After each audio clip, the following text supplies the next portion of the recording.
Buen día a todos los conectados.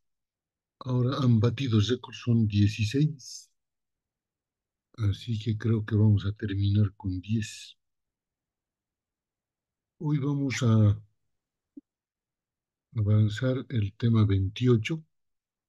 Ya estamos entendiendo mejor la función renal. La anterior clase vimos todo lo que era la filtración glomerular, la principal función renal, obviamente, pero la función tubular es de las más importantes, ¿sí? Porque es gracias a estas funciones tubulares que el riñón puede mantener la homeostasia de muchos de los iones principalmente y del agua, ¿no? El manejo del agua, como vamos a ver ahora. Entonces, formación de orina 2, túbulos renales y filtrado glomerular es la relación que hoy vamos a poder entender o aprender mejor con ustedes, ¿ya? Cuando medimos la función de filtración glomerular, se ha hablado mucho, ¿no? De cómo se ha calculado la tasa de filtración glomerular y cuánto es esa tasa, ¿no? Entonces, en el gaito nos dice 125 ml, acá ustedes están viendo una tasa de 120 ml por minuto por 1,73 metros cuadrados de superficie corporal, ¿no? Entonces, ¿cómo se hace este cálculo? Normalmente el aclaramiento de inulina sirve para medir esta tasa de filtración glomerular. Porque, fíjense, eh, la inulina es una sustancia que inyectada en la sangre va a llegar, obviamente, hacia los glomérulos, se va a filtrar, fíjense, se filtra esta inulina, estos puntos verdes que estamos viendo acá, se filtra en el glomérulo, pasa al túbulo contorno, a los túbulos renales, digamos, en general, ¿no? Y estos, fíjense, en cuanto a la inulina, no hay ninguna función de reabsorción ni de secreción. ¿Qué quiere decir? Que es una sustancia que en la cantidad que ha sido inyectada en la sangre, en cierto tiempo va a ser totalmente excretada, ¿no? Entonces, esto es lo que ayuda a medir la tasa de filtración, ¿no? O sea, la cantidad excretada en el tiempo, por el tiempo significa la concentración en orina y el volumen de orina por tiempo, ¿no? Entonces, ahí es donde uno puede establecer con este marcador este índice o tasa de filtración glomerular. Ahora, se puede lograr también otro tipo de aclaramientos indirectos, ¿no? Por ejemplo, eh, pueden ser menores, en este caso, que la inulina o mayores que la inulina, ¿no? En comparación, decimos, ¿no? Por ejemplo, el aclaramiento de glucosa, aminoácidos, sodio, cloro, etcétera. Una vez que estos se filtran a los túbulos renales, fíjense, hay una fuerte reabsorción de estas sustancias. Ya, eso ya vamos a aprender por segmentos tubulares cómo se produce esa reabsorción, pero fíjense cómo que una pequeña cantidad apenas pasa a la orina, la mayor cantidad de estas sustancias en el sistema tubular ya se ha reabsorbido hacia la sangre, ¿no? Entonces no se han excretado, en otras palabras. Y hay otras sustancias que al revés, fíjense, se filtran, ¿ya? Pero además se excretan, se secretan, pasan del vaso sanguíneo peritubular al intersticio y de ahí al túbulo renal, ¿no? Y se suman en su excreción. Y por lo tanto, tanto con la filtración como la secreción, van a aumentar la eliminación de esta sustancia en la orina, ¿no? El aumento de la excreción. Entonces, esto también nos sirve para entender mejor estos procesos, ¿no? Sustancias que solamente se filtran y se excretan y que nos ayudan, en este caso, a medir la tasa de filtración glomerular por este indicador, por esta medición que hacemos de la concentración de la sustancia, en este caso de la inulina, en el volumen de orina excretado. Y en este otro gráfico vemos cómo se dan las otras funciones, ¿no? La función de reabsorción, es decir, que son sustancias que al organismo no le conviene, no le hace beneficio el perderlas, ¿no? O sea, si perdiésemos aminoácidos y sodio todo el tiempo, imagínense, ¿no? Y en cambio hay otras sustancias que los aniones orgánicos, por ejemplo, la atropina, el ácido paramínico butírico, etcétera, eh, son sustancias químicas, productos en muchos casos del metabolismo celular, que además no necesitan quedarse en el organismo como desecho, ¿no? Sino que además de filtrarse y eliminarse por filtración, se suma a eso la función de secreción hacia los túbulos, ¿no? Y eso incrementa la cantidad de estas sustancias para que se eliminen por orina. Y hay que entender, ¿no? Que si se está excretando es porque en ese momento no es útil para el organismo, ¿no? Entonces, esas tres funciones son las que vamos a ver en todo este capítulo de reabsorción tubular, ¿ya? Esta reabsorción tubular es muy selectiva. Como hemos visto, hay sustancias que una vez que se filtran pueden reabsorberse completamente. Eso sucede, por ejemplo, con la glucosa y los aminoácidos. Ya en el túbulo contorneo proximal, como vamos a ver más luego, se reabsorbe el 100% de la glucosa y los aminoácidos filtrados. O sea, no pasa del túbulo contorneo proximal estas dos sustancias ya en el principio del sistema tubular ya se han reabsorbido, ¿no? En cuanto al sodio, el cloro o el bicarbonato, tienen tasas de reabsorción variables y de acuerdo a la necesidad, ¿no? Si el organismo necesita retener sodio, pues reabsorberá más sodio. Si necesita retener cloro, lo mismo. Si en casos de acidosis el organismo necesita reabsorber bicarbonato, este bicarbonato va a ser reabsorbido también en distintas porciones del sistema tubular renal de acuerdo a necesidad, ¿no? Y hay sustancias de desecho como la urea y la creatinina, que son dos elementos que en sangre los medimos para ver la función renal. Cuando estas urea y creatinina están en ciertos valores considerados normales, quiere decir que el riñón está funcionando muy bien, pero cuando estos dos valores, urea y creatinina en sangre, se empiezan a elevar en la sangre, en el plasma sanguíneo, entonces eso es un indicativo fuerte de insuficiencia renal, ¿no? Que el riñón no está siendo suficiente para cumplir con la eliminación de estos productos de desecho y es por ello que estos productos de desecho se van acumulando en la sangre. A nivel del riñón, cuando llega urea y creatinina, como son considerados productos de desecho, no se reabsorben. Todo lo que se filtra de urea y creatinina pasa a la orina, ¿eh? Ningún segmento tubular se va a reabsorber.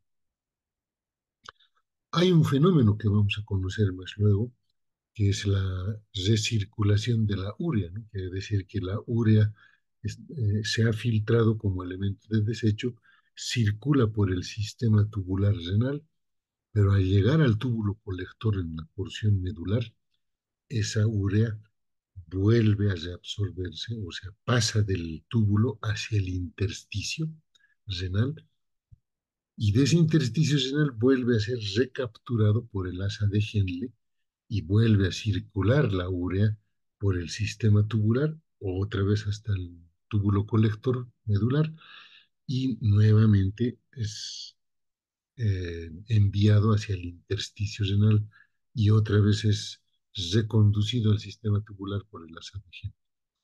Pero esta situación no significa un proceso de reabsorción o excreción. Ojo, es un fenómeno de reabsorción que contribuye con la hiperosmolaridad del intersticio renal.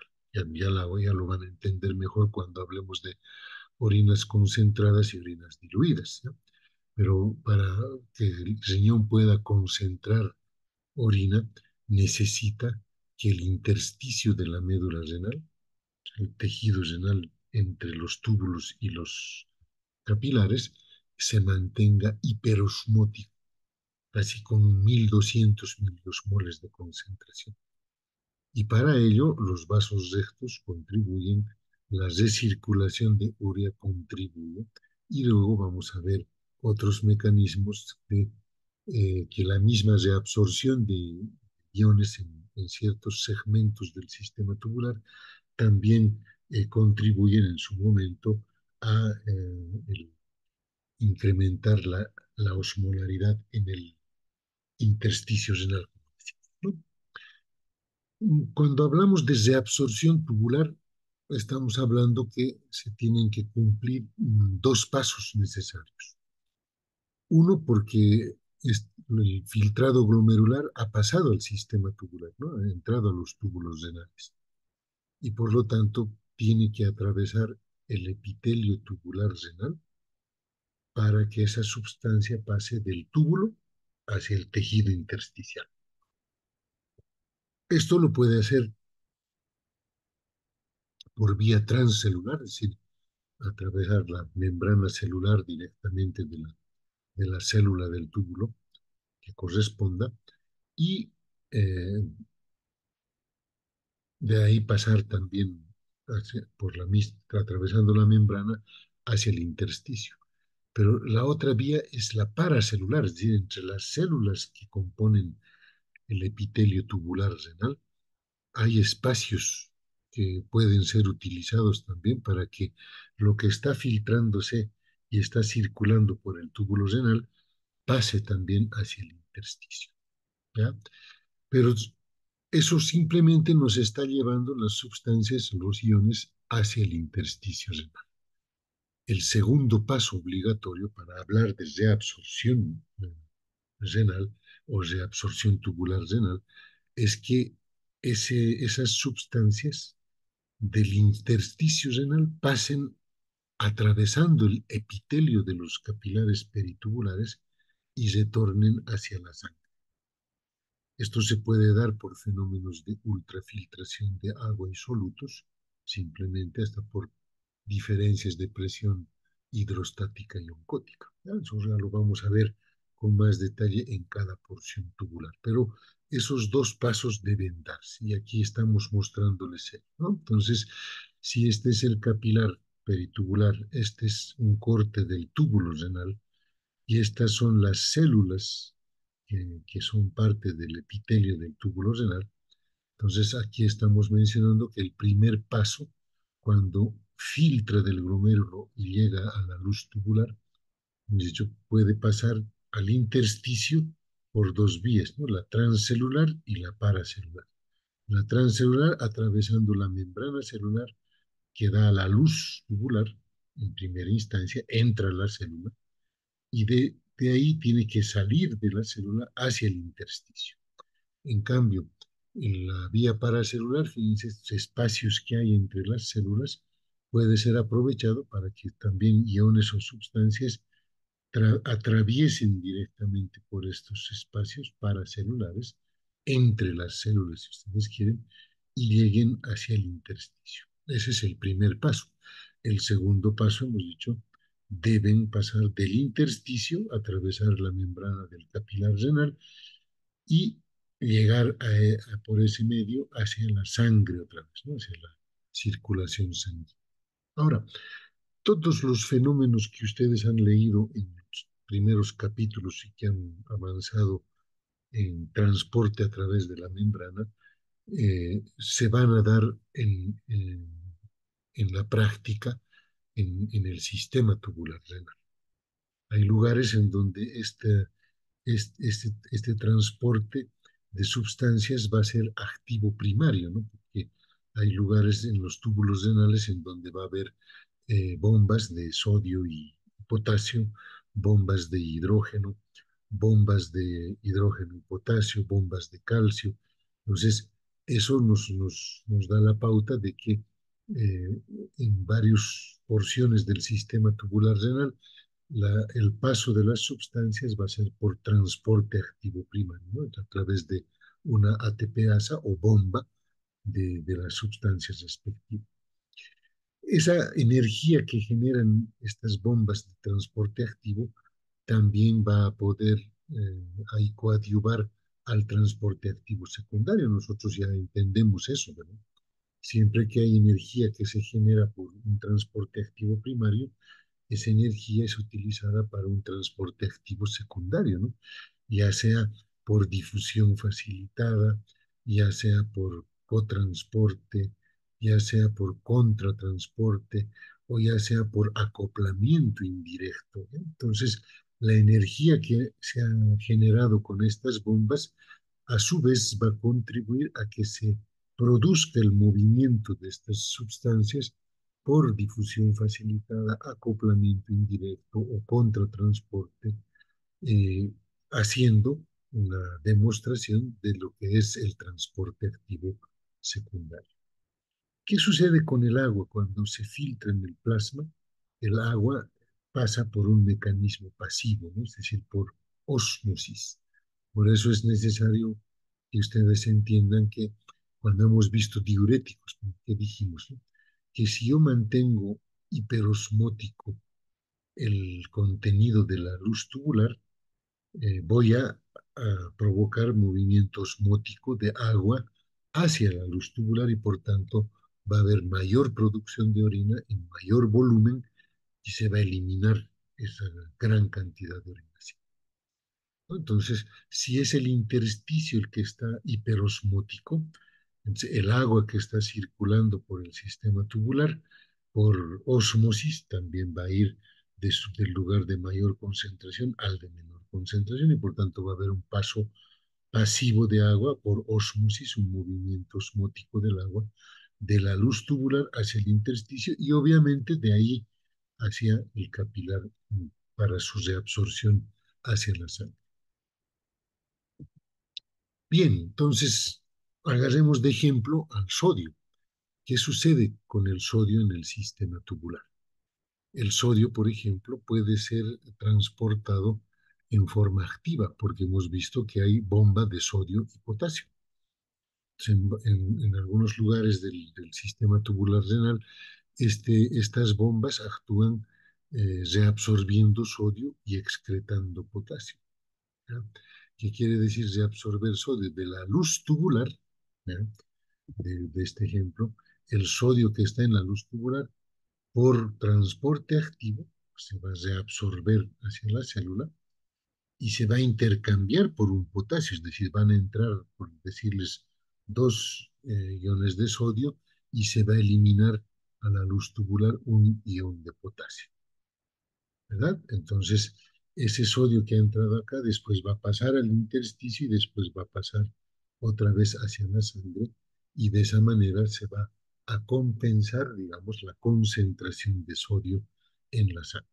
¿Ya? Entonces, eso puede suceder con el sodio por transporte activo.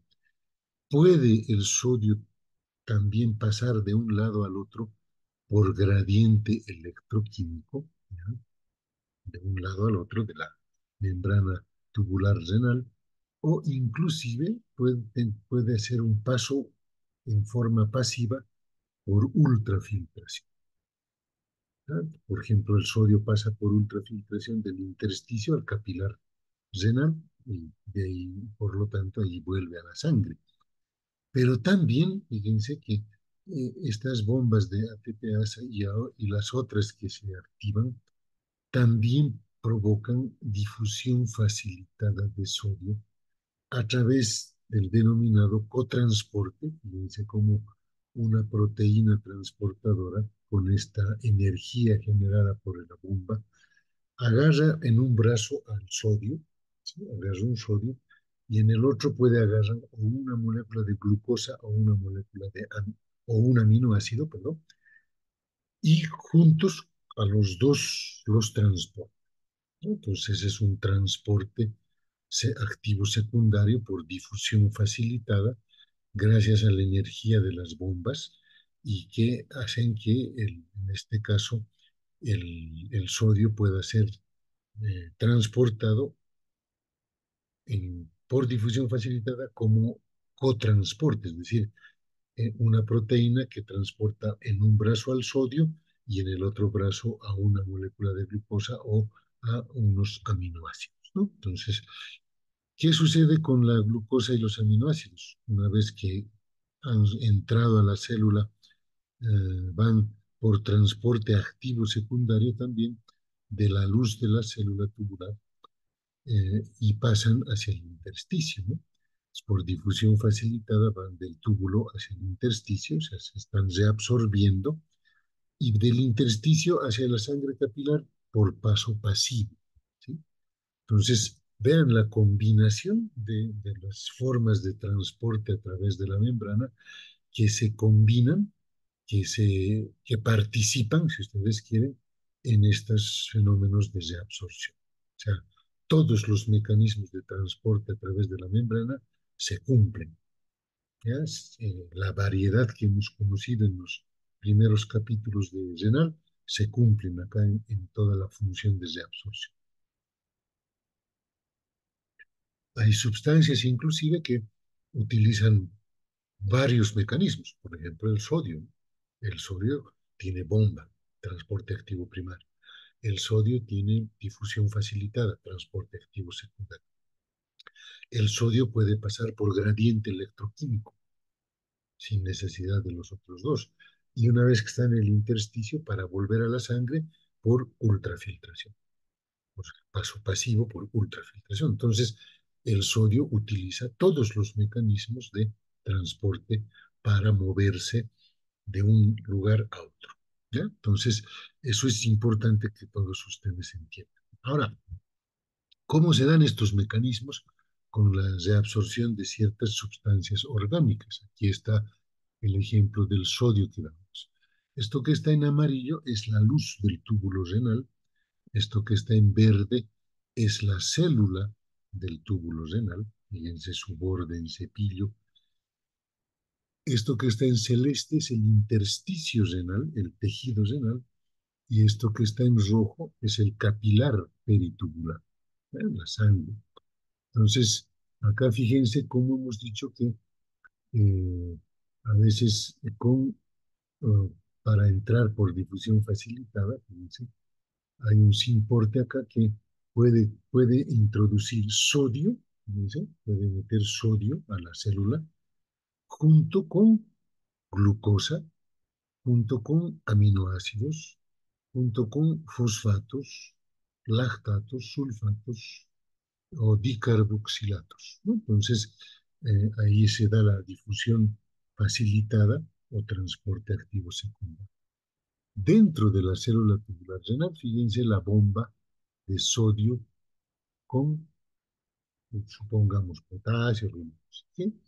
Y fíjense cómo esta bomba ya hace un transporte activo, ¿no? Por transporte activo, saca este sodio de la célula del túbulo renal y lo saca hacia el intersticio y de ahí hacia el capilar. ¿Ya? Entonces, el sodio está haciendo esto por transporte activo primario. Fíjense esta glucosa, supongamos que esta X es una glucosa que ha pasado al intersticio sin necesidad de bomba, ¿ya? Y del intersticio, fíjense, por paso pasivo, retorna al capilar. Aquí no hay bomba, aquí sí, aquí estamos viendo ATP y la bomba, ¿verdad? Para el sodio. Pero para otras sustancias, ese es un paso pasivo y aquí también otro paso pasivo hacia el capilar tubular, ¿no? Entonces, el simporte luminal de sodio es este sodio que estaba circulando en el túbulo, que ha sido filtrado de la sangre, y aquí hay un transporte con transportador pasivo para las otras sustancias. Aquí han utilizado difusión facilitada. Esta proteína transportadora ha metido sodio junto con otra de estas sustancias. El sodio dentro de la célula para llegar al capilar, aquí utiliza una bomba, un transporte activo primario. La glucosa, los aminoácidos, no, pasan en forma pasiva al intersticio y de ahí retornan a la sangre a través de los capilares peritubulares también en forma pasiva. ¿Qué sucede con los oligopéptidos, dipéptidos que se van filtrando, ¿no? Están en la luz tubular y fíjense, son reabsorbidos ¿no? Son captados por peptidasas extracelulares que están en el borde del cepillo, y estas peptidasas van descomponiendo el dipéptido o el oligopéptido. No se olviden que oligopéptido se llama porque son un conjunto pequeño reducido de aminoácidos. La peptidasa extracelular, una vez que capta un oligopéptido, lo va subdividiendo en aminoácidos, los va liberando los aminoácidos, y los aminoácidos libres van a quedar dentro de la célula. ¿Cómo va a pasar el aminoácido después? Entonces, fíjense, hay peptidasas también intracelulares que hacen lo mismo, ¿ve? O sea, logran, digamos, descomponer los péptidos en aminoácidos. Y como aminoácidos dentro de las células, después de estar ya dentro de cada célula, en el citoplasma, ya van a pasar hacia el intersticio y hacia el capilar peritubular también por paso pasivo.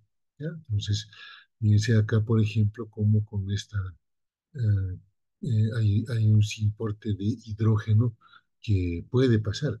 Estos aminoácidos pueden pasar, como hemos dicho acá, junto con sodio y entrar sodio a la célula, ¿no? Para reabsorberse otra vez. Pero aquí estamos ocupándonos principalmente de estos compuestos de oligopéptidos, ¿no? Que son conjuntos, cadenas de aminoácidos que se filtran en el glomérulo, llegan a la luz tubular renal, y en vez de perderse esos aminoácidos, fíjense, esos aminoácidos son reabsorbidos a la célula renal y de ahí pasados al intersticio y al capilar.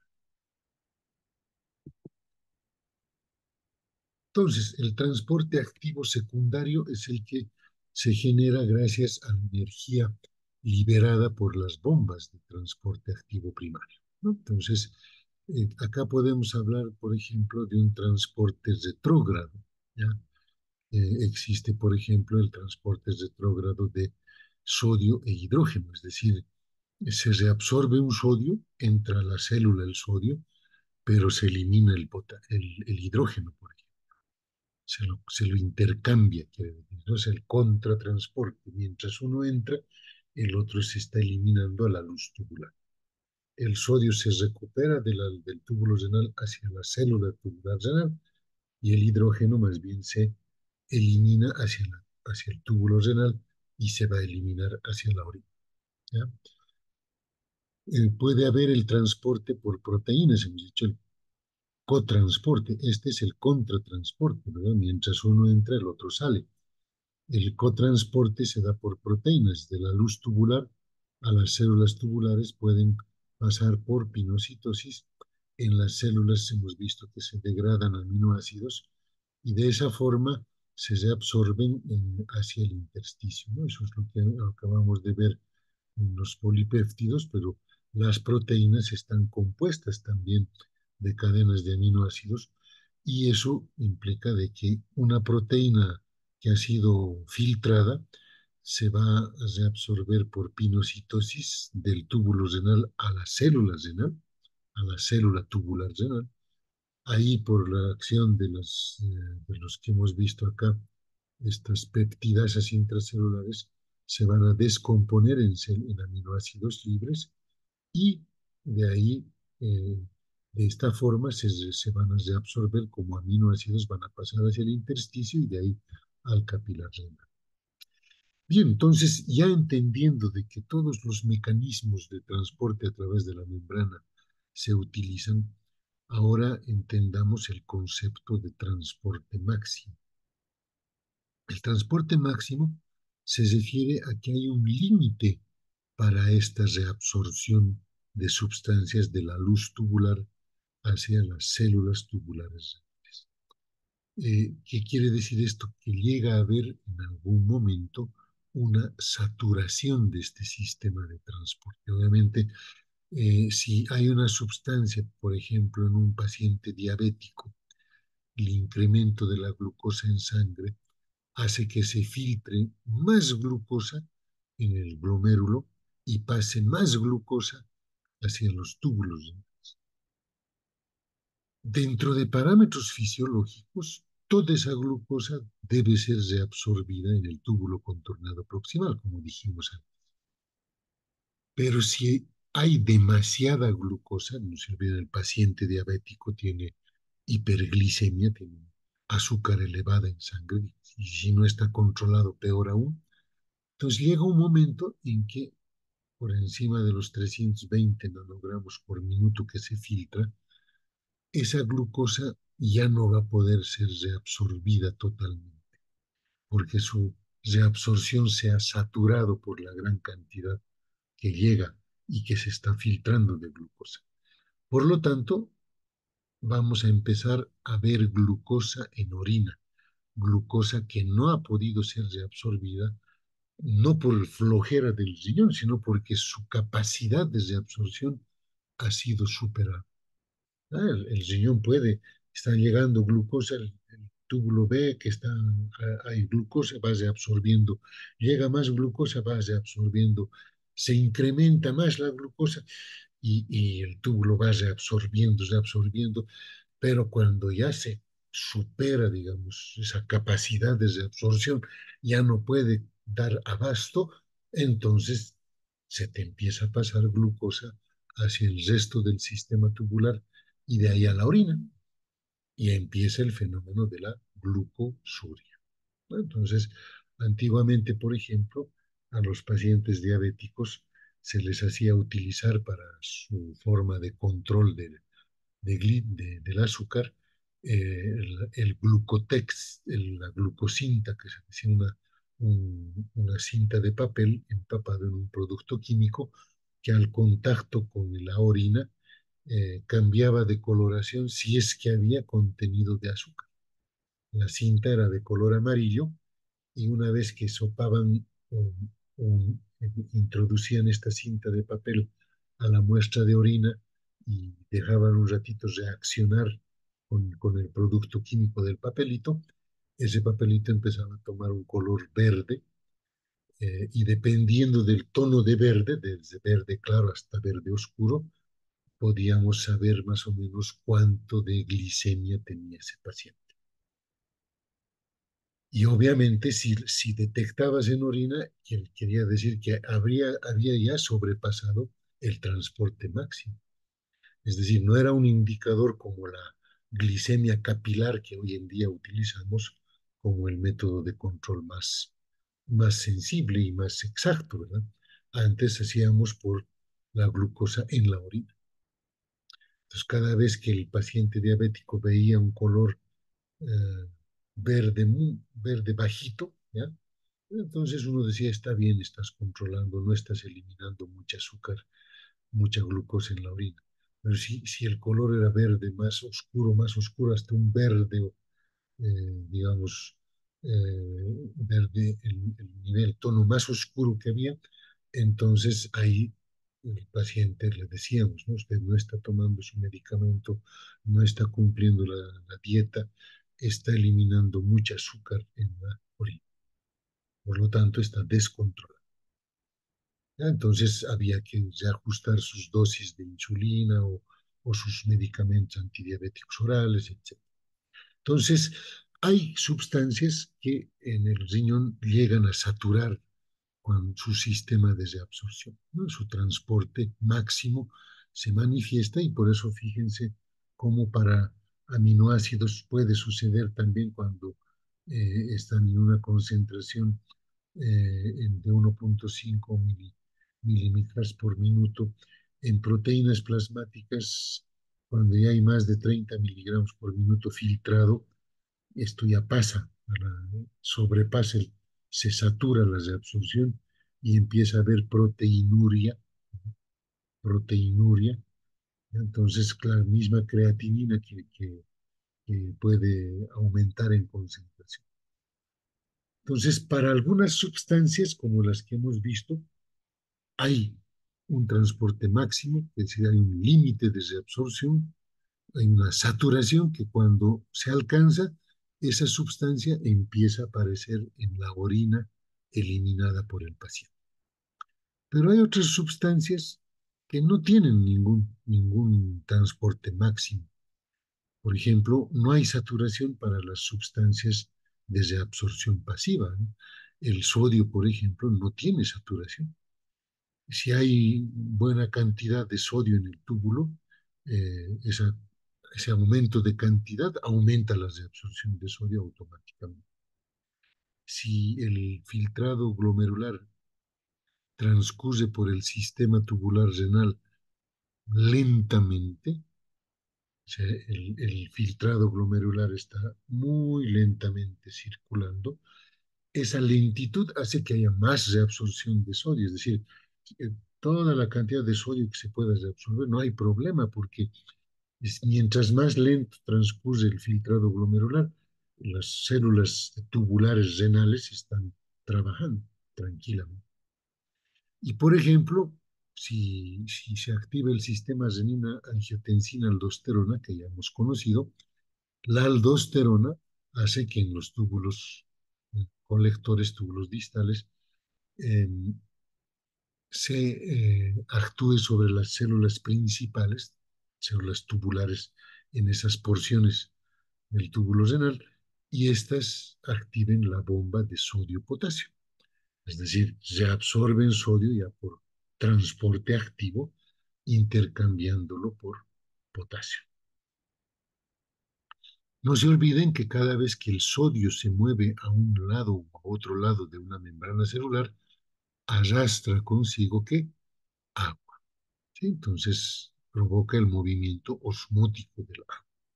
Entonces hay que entender de que el transporte activo, el transporte máximo, perdón, se aplica a algunas sustancias y que hay otras sustancias que no tienen saturación, que pueden reabsorberse todo el tiempo, ¿sí? Sí, por su incremento de concentración, por la velocidad lenta en que transcurre el filtrado glomerular por los túbulos y la presencia de otros elementos como la hormona aldosterona que va a incrementar más todavía la reabsorción de sodio cuando está circulando en sangre. A esto nos referimos con la reabsorción máxima o transporte máximo, ¿ya? Fíjense cuando la cantidad de glucosa es normal, ya todo lo que se filtra, ¿no? Se reabsorbe y listo, no pasa nada más allá. Entonces, la cantidad de glucosa está aquí en milimoles por minuto. Si la cantidad es normal, no hay problema, pero fíjense cuando la concentración de la glucosa en plasma va aumentando, 10 milimoles, 20 milimoles, 30 milimoles, ¿sí? Se llega a un momento en que se alcanza la reabsorción máxima, es decir, hasta acá todo esto ha sido capaz de reabsorber, ¿no? Todo lo que se ha filtrado de azúcar se ha reabsorbido, ¿ya? Entonces, pero a partir de ese transporte máximo ya se satura y todo lo que ya no puede reabsorberse, ¿sí? Entonces eso ya sobrepasa la capacidad y eso entonces va hacia la orina y ahí se produce la glucosuria, ¿no? Hace rato hablamos de las proteínas que hemos dicho que albúminas y otras proteínas que pueden ser en algún momento filtradas pasan, hemos dicho, por endocitosis, se captan por endocitosis, fíjense, hacia dentro de la célula hay un receptor ahí específico, ahí está el endosoma conformado, y una vez que está dentro de la célula, por los lisosomas primarios y secundarios, las enzimas, son estas proteínas, digamos, fragmentadas en aminoácidos. Y estos aminoácidos, fíjense, estos azulitos que ven, esta es una proteína, ¿sí? Pasan rápidamente del célula tubular renal al intersticio y de ahí hacia el capilar y se reabsorben hacia la sangre en forma de aminoácidos, es decir, han estado filtrados como albúmina u otras proteínas, pero han retornado a la sangre en forma de aminoácidos. Han tenido que tener para ello un primer paso de ser captados por las células tubulares renales por endocitosis Y una vez que están dentro de la célula, hemos dicho el segundo paso es pasar de la célula al intersticio y al capilar, ¿no? Entonces, ahí están viendo ese ejemplo. Ahora, hay fenómenos que hablan de una reabsorción por acoplamiento. ¿A qué se refiere la reabsorción por acoplamiento? Entonces, aquí vamos a ver el acoplamiento del sodio, el agua, el cloro y la urea. Y empezamos con el sodio. Hemos visto que el sodio no tiene transporte máximo, no tiene saturación. El sodio puede ser transportado por todos los mecanismos de transporte a través de la célula conocidos por nosotros, ¿verdad? Entonces, vayámonos a estudiar este sodio que está circulando en el túbulo renal y fíjense, se reabsorbe sodio y hemos dicho que cada vez que se reabsorbe sodio lleva consigo agua por ósmosis, ¿no? El sodio es el ion que genera ósmosis con mayor fuerza. Es el principal ion que regula el movimiento osmótico. Entonces se han reabsorbido. Ok. Esto ha provocado que como el sodio reabsorbido era de carga positiva, la car el pot- el potencial en la luz tubular renal se ha hecho más negativo porque ha perdido sodio. El sodio que se haya absorbido ya no está con su carga positiva, por lo tanto, en la luz tubular renal el potencial es más negativo. Y como ese sodio se ha llevado además agua, ha aumentado la concentración dentro de la luz del cloro. ¿Ya? El cloro con menos agua se concentra. Pues, si el agua se sale del compartimiento, todo lo que queda ahí se concentra más. Entonces, el cloro se ha concentrado, la urea se ha concentrado, porque esa agua que se ha ido con el sodio ha provocado esa misma concentración.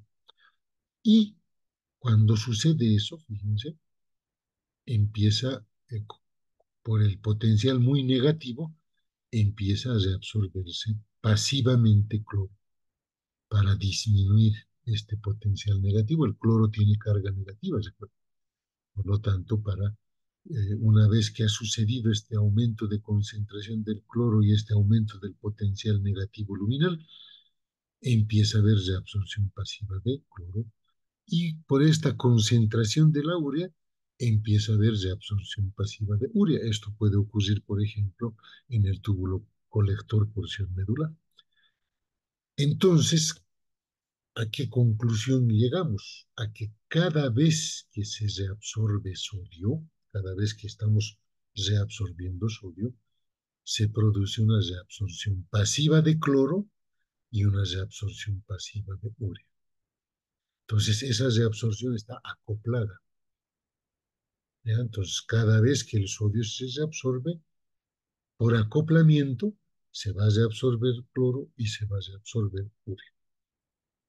¿Ya? Entonces, ese es el concepto de acoplamiento de la reabsorción. Bueno, ahora veamos qué sucede en cada uno de los componentes de las partes del sistema tubular renal. En los túbulos renales empiezan con el túbulo contorneado proximal. ¿Ya? Entonces, eso lo conocemos nosotros. Si el túbulo contorneado proximal, primero que nada, hay que reconocerle ciertas características histológicas, porque resulta que estas células en el túbulo contorneado proximal, primero son grandes, ahorita les voy a mostrar, fíjense aquí, grandes estas células, con borde en cepillo, es decir, que aumenta inclusive la superficie de contacto para la reabsorción, ese borde en cepillo, y que tiene una gran cantidad de mitocondrias para generar ATP, para hacer transporte activo, ¿verdad? Y que tienen también muchas proteínas transportadoras para el cotransporte y que tienen además un amplio laberinto de túbulos intracelulares y basales que ayudan al paso de las sustancias. Entonces estamos hablando de una porción tubular, el túbulo contorno proximal, con células que están muy entrenadas y muy bien provistas para actividad de reabsorción principalmente. Y es por eso que en ese nivel, fíjense, a nivel del túbulo contorno proximal, por estas células muy bien provistas, muy bien equipadas, y además por su borde en cepillo que aumenta la superficie de reabsorción y todo ello, ahí se reabsorbe el 65% de todo el sodio, cloro, bicarbonato y potasio filtrado. Todo lo que, el 65% de lo que ha filtrado el glomérulo de sodio, cloro, potasio, bicarbonato, se reabsorbe en el túbulo contorno proximal. Claro, esas células están listas para eso. Están bien equipadas, bien preparadas, son células grandes, etcétera, bien activas, con muchas mitocondrias, producen mucha energía. Y gracias a eso también, fíjense, en esta porción proximal, ni bien ha salido del glomérulo filtrado, toda la glucosa y todos los aminoácidos, 100% es reabsorbido en esta porción. Ahora, también tiene función de secreción o excreción, ¿no? Y ahí dice que todos los ácidos y bases orgánicas, como sales biliares, oxalatos, uratos y catecolaminas, pueden ser excretados en esta porción. O sea, excretados significa que van a pasar del, ya sea del capilar y del testicio renal hacia la luz tubular. ¿Ya? Y si pasan hacia la luz tubular como excretados, obviamente es porque no nos sirve al organismo y se van a ir a la orina. Y lo mismo, en esta porción hay mucha excreción de hidrógeno a la luz tubular. ¿Qué quiere decir eso? Que cuando el organismo necesita eliminar el hidrógeno en las acidosis, por ejemplo, en la acidosis hay un incremento en la concentración de hidrógeno en la sangre. Es una forma de compensar eso, es eliminar ese hidrógeno. Y una forma de eliminar el hidrógeno es la excreción de hidrógeno. Y un lugar donde se produce excreción de hidrógeno es el túbulo próximo. Entonces, sin embargo de toda esta actividad de reabsorción y excreción, la concentración de solutos dentro del túbulo no varía en su osmolaridad. Es decir, pese a que se ha movido gran cantidad de sodio, se ha reabsorbido sodio, cloro, potasio, bicarbonato, se ha reabsorbido glucosa, toda la glucosa y los aminoácidos, se han secretado sales biliares, oxalatos, etcétera, la osmolaridad en esta porción tubular sigue siendo 300. Ah, pero ha disminuido la concentración de bicarbonato, glucosa prácticamente está agotándose y aumenta la concentración de urea y creatinina, que son elementos de desecho y que no necesitamos reabsorber, ¿verdad? Pero la concentración osmolar en el túbulo proximal no se modifica. ¿Qué pasa en el asa de Henle? El asa de Henle tiene, como ustedes conocen, una porción delgada con células planitas, sin borde en cepillo, pocas mitocondrias. Eso quiere decir que la función de esas células de la porción delgada del asa de Henle es muy lenta, ¿no? Pero una vez que termina la porción delgada, vuelve la porción gruesa del asa de Henle, que es la porción ascendente del asa de Henle, y ahí nuevamente aparecen las características de células grandes, con actividad metabólica, con borde en cepillo. Pues fíjense esa diferencia histológica. Entonces, en la porción delgada, ¿qué puede hacer? Esta porción delgada generalmente es permeable al agua. El 20% del agua filtrada se reabsorbe en la porción delgada, pero es muy poco permeable al sodio, a la urea, a los solutos, prácticamente. Y en su porción ascendente, la porción delgada ascendente, muy poca acción de reabsorción. Por eso son células delgaditas, planas casi, con muy pocas mitocondrias, etcétera. Pero fíjense en la porción gruesa. En la porción gruesa, otra vez esas células grandes con borde en cepillo, con proteínas transportadoras, con mitocondrias en gran cantidad. Y empieza otra vez ahí la reabsorción activa de sodio, cloro, potasio. 25% de todo el sodio, cloro y potasio filtrado se reabsorbe acá. Si a eso le sumamos 65% del túbulo proximal, quiere decir que al llegar a la porción gruesa de la de Henle ya se ha reabsorbido el 90% del cloro, del sodio, del cloro y del potasio filtrados. Pero hay una característica adicional que le da su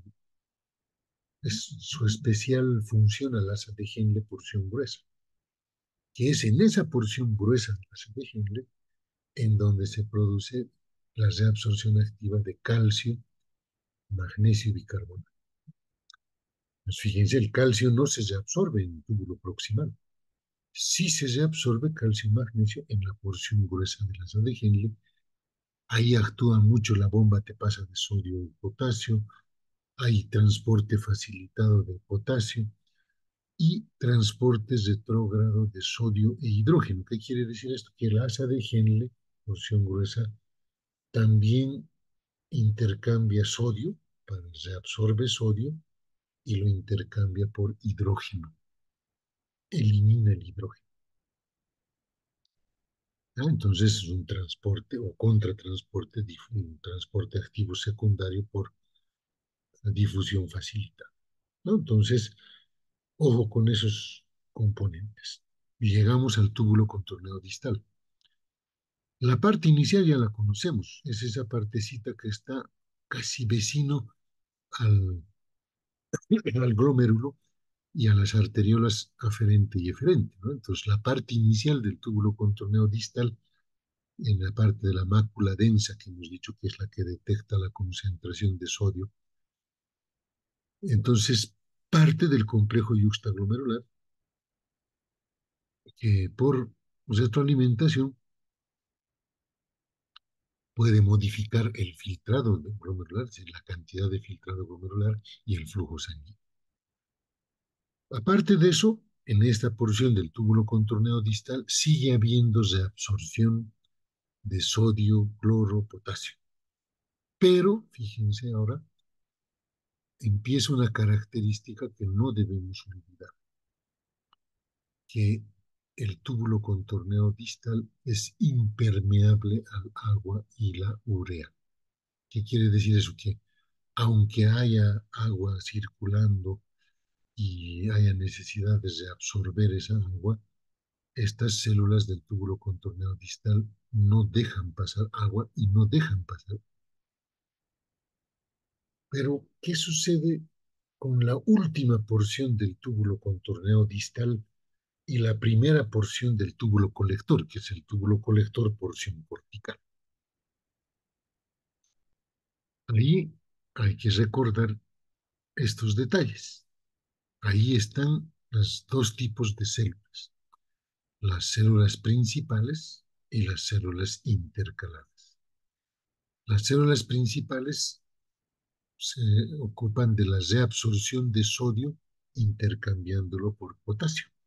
Se reabsorbe sodio y se secreta potasio por la bomba ATPasa de sodio y potasio. Pero también estas células principales, ojo, cuando aparece hormona aldosterona, estas células aumentan esa reabsorción de sodio y esa excreción de potasio. O sea, normalmente lo hacen, ¿sí? Pero en presencia de aldosterona, es como que la aldosterona viene y aumenta más esa reabsorción. En cambio, las células intercaladas tienen una función fundamental acá, que es la excreción de hidrógeno, porque tienen ahí una bomba de hidrógeno. Entonces, cuando hay fenómenos de acidosis, hay mucho hidrógeno, hay muchos hidrogeniones en sangre. Para bajar esa concentración de hidrogeniones, en los túbulos renales se tiene que excretar o secretar hidrógeno.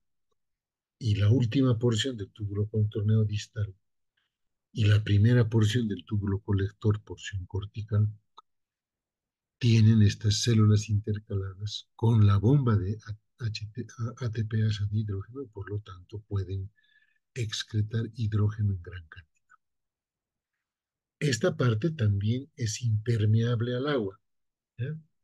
Pero, fíjense acá, si se libera hormona antidiurética, ¿ya? Esta hormona antidiurética permeabiliza el agua, es decir, hace que estas zonas tubulares que eran impermeables al agua, en presencia de hormona antidiurética, ah, abren las compuertas y dejan que se reabsorba agua, pero por efecto de la hormona antidiurética. Si no está presente la hormona antidiurética, son impermeables al agua. Tiene que estar presente la hormona antidiurética para que se reabsorba y pueda pasar el agua por este segmento tubular renal. ¿Ya? Entonces, recuerden bien esto, ¿no? Túbulo contorneo distal, la parte inicial, sistema yuxtaglomerular. Eso ya lo hemos visto. La parte y la reabsorción que sigue habiendo, una reabsorción activa de sodio, cloro, potasio. La última porción del túbulo contorneo distal vecina al túbulo colector, se continúa con el túbulo colector, porción cortical, tiene dos tipos de células, las principales y las intercaladas. Las principales reabsorben sodio y eliminan potasio, porque hay una bomba de sodio, ATPasa de sodio y potasio, y si hay aldosterona, la reabsorción es mucho mayor. Y las intercaladas se ocupan específicamente de la excreción de hidrógeno, excretan hidrógeno. La otra característica es que esta porción tubular, en presencia de hormona antidiurética, se permeabiliza al agua. Si no hay hormona antidiurética, es impermeable al agua.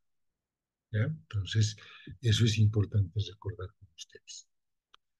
¿Qué pasa con el conducto colector porción medular? Todavía ahí se sigue reabsorbiendo, fíjense, hasta lo último que quedaba de sodio y agua filtrados. Se dice que esta es la porción tubular que determina la excreción final de agua y solutos. Es decir, todo lo que ha llegado al conducto colector prácticamente va a pasar a ser orina. De la misma forma, la permeabilidad al agua en esta zona del túbulo colector es impermeable al agua, pero en presencia de hormona antidiurética se permeabiliza. ¿Ya? Y justo en esta parte, fíjense, hay una permeabilidad a la urea que hemos mencionado, empieza a ser recircular la urea, ¿verdad? La urea sale del túbulo colector medular al intersticio renal, aumenta la osmolaridad del intersticio renal, eso es útil para la concentración de la orina y vuelve a ingresar al sistema tubular por el asa de Henle. Y esta porción última del conducto colector medular también en cuanto a excreción puede seguir excretando hidrógeno, ¿no? Entonces, cuando veamos equilibrio ácido-base y digamos estamos en una acidosis y tenemos que eliminar, excretar hidrógeno, ¿qué partes del sistema tubular renal eliminan hidrógeno? Entonces, el proximal, sí, el asa de Henle, pero la porción gruesa. El túbulo contorneo distal, sí. El túbulo colector cortical y el colector medular, sí. Casi en todo el sistema tubular hay capacidad de excretar hidrógeno, ¿ya? Salvo la porción delgada de la ADN que no tiene, por sus células chiquitas, planas, no tiene mucha función. Entonces, si nosotros vemos todo esto que hemos visto en las diapositivas previas y ahora lo colocamos en esta imagen del glomérulo, entonces aquí está el glomérulo, la arteriola aferente, eferente, junto con el túbulo contorneo distal, este es el sistema yuxtaglomerular que dijimos, ¿verdad? Del glomérulo, el túbulo contorneado proximal. Contorneado proximal dice porque hace un contorno, se contornea, se se curva, ¿sí? Se curva, si ustedes quieren. Entonces, fíjense ahí cómo lo que dijimos, hay gran transporte activo primario y también pasivo y también secundario por las bombas. Y fíjense cómo se absorbe sodio, calcio, potasio y cómo se excretan hidrógeno, amonio, ¿ya?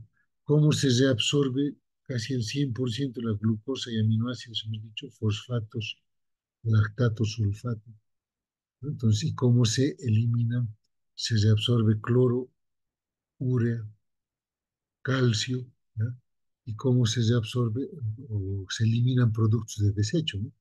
El metabolismo se eliminan. Todo lo que sale de la luz tubular, que es esta amarillita, se está reabsorbiendo, ¿no? Y todo lo que entra hacia esta luz con estas flechas que están viendo, entran a la luz tubular, quiere decir que se está excretando, ¿no? Por ejemplo, aquí hidrógeno se excreta. Cae en la porción gruesa del asa de Henle, el calcio y el magnesio principalmente. ¿Y qué se absorbe? Se absorbe sodio, claro, sodio y cloro también.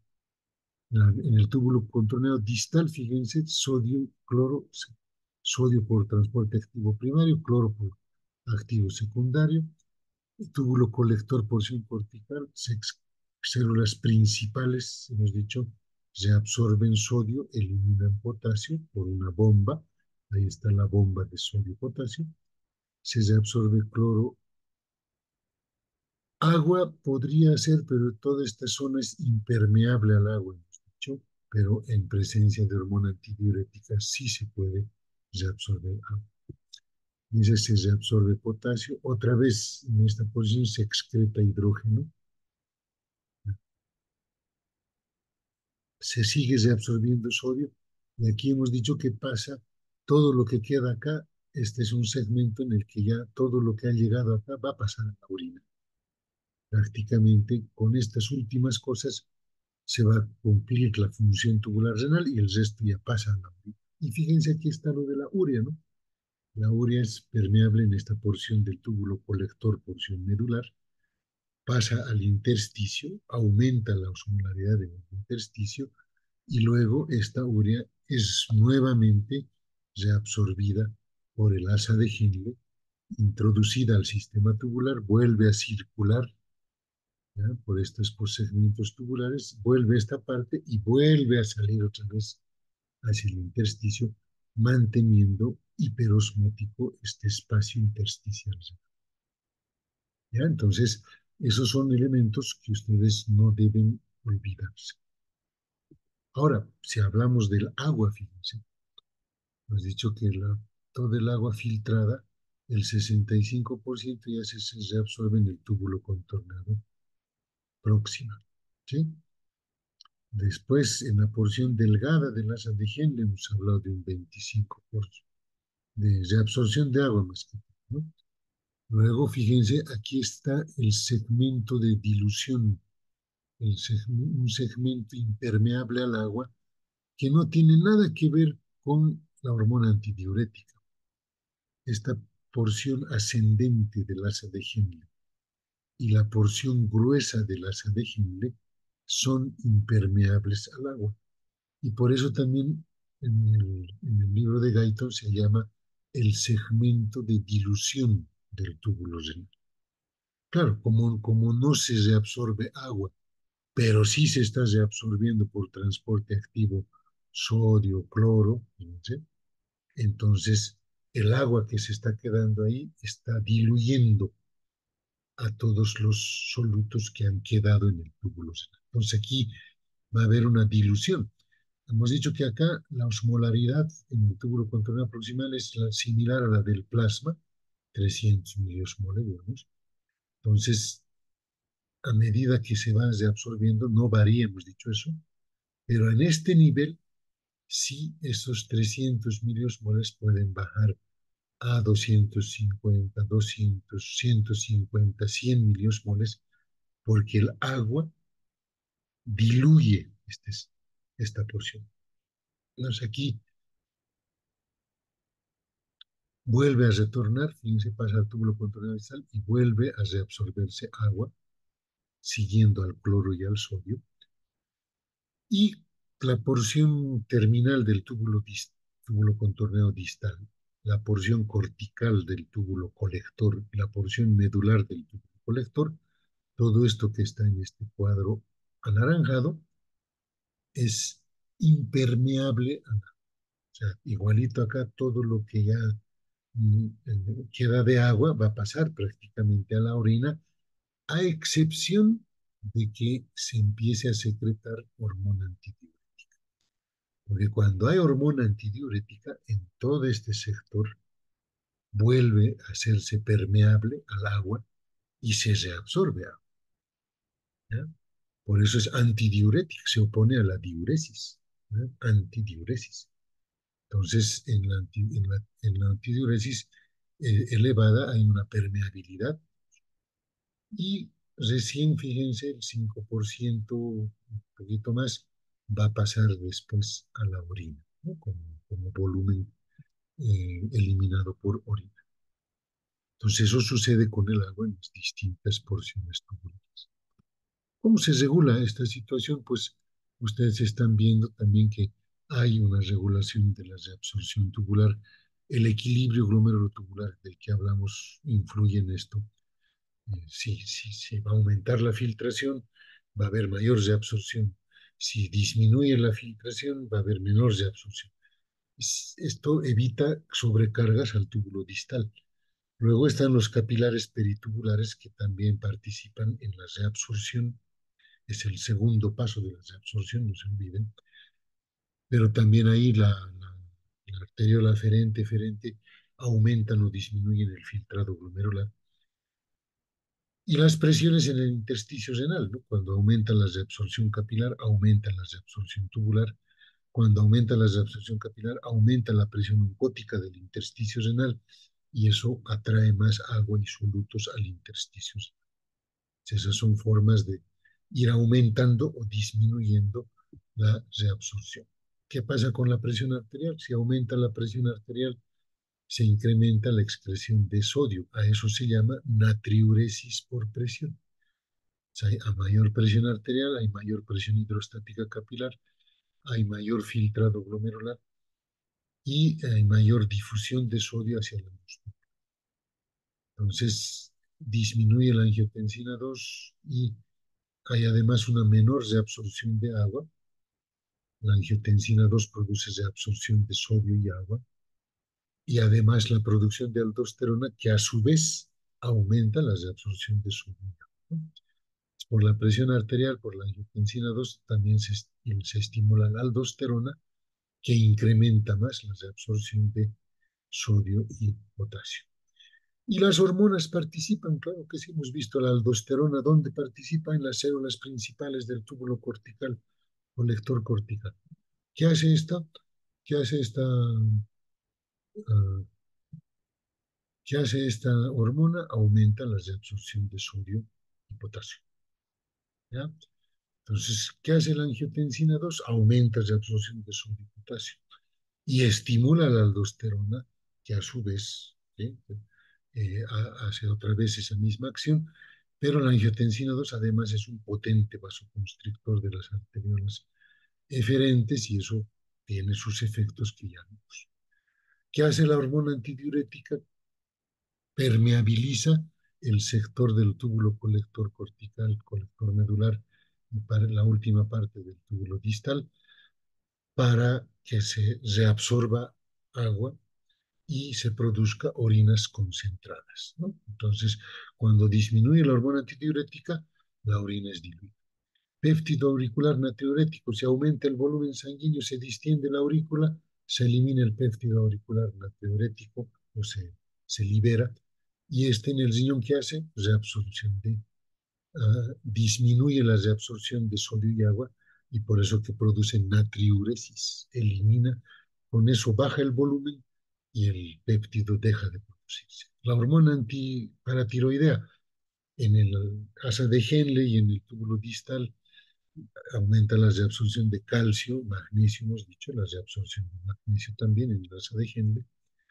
¿Qué hace el sistema simpático? La vasoconstricción que va a alterar otra vez la reabsorción de sodio y agua porque va en algún momento estimular la liberación de renina, angiotensina, aldosterona. Y ahí tienen un resumen nada más de la reabsorción y excreción fraccionada de agua, ¿sí? Y quienes influyen, ¿no? En todo lo que sucede con el agua, el sodio, el potasio, el calcio, y en qué porción, aquí estamos hablando en el plasma, en el glomérulo, digamos, en el túbulo proximal, en el asa de Henle, ¿sí? La excreción de la cantidad filtrada y los efectos que influyen o los elementos que influyen en esto, ¿no? La hormona antidiurética para el agua, la aldosterona, el PAN, péptido auricular natriurético y la hormona antidiurética para el sodio, la aldosterona para el potasio, la paratormona para el calcio, el, el aumento de los fosfatos para el magnesio, la alcalosis para el bicarbonato, ¿sí? Entonces, aquí no se me muestra el hidrógeno, pero debería estar también el hidrógeno con sus excreciones, la glucosa, todos, fíjense, todos estos elementos que van